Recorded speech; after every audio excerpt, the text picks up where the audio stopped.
Hello मित्रांनो, कसे आहात? नक्कीच तुम्ही चांगले असाल. आज मी पनीर पिझ्झा बनवला आहे. एकदम बढिया स्टाईलमध्ये घरगुती पद्धतीने बनवला आहे. बेस आणला आहे, त्यावर सगळे पनीरचे सॉसेस टाकले, चीज बटर जे जे काय पनीर पिझ्झा बनवण्यासाठी लागते ते सर्व आणले. शिमला मिरच आणली, कांदे, हे सर्व एकदम चांगल्या प्रकारे ह्यांना सॉस हे करून त्याच्यावर बेसवर टाकलं. रेपा त्याच्यावर चीज आहे, बटर आहे, ऑरिगॅनो आहे, चिली फ्लेक्स आहे, पॅप्रिकॉट, सगळं काय टाकून एकदम झणझणीत बनवला आहे मी.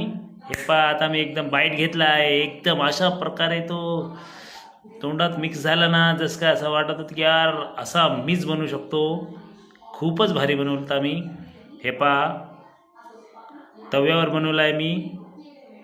पहिले मीठ टाकले, त्याच्यावर खाली एक बेस आहे, ते एक स्टँड आहे ते ठेवला, आणि आपलं हे कढई असती ना ती त्याच्यावर झाकली, कारण की ते वरचं चीज आहे ना तो मेल्ट व्हायला पाहिजे. आणि बाजूच्या तव्यावर थोडं बटर टाकून त्याला मस्त गरम करून मग तिथून उचलायचं, इथे ठेवायचं, कारण की खालचा बेस हा कडक झालेला पाहिजे आपल्याला.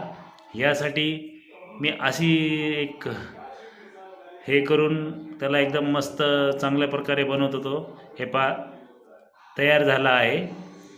आणि हे पा आता खाण्यास बी रेडी झालेला आहे, हे तुम्हाला दाखवतो आहे. एकदा नक्की ट्राय करा.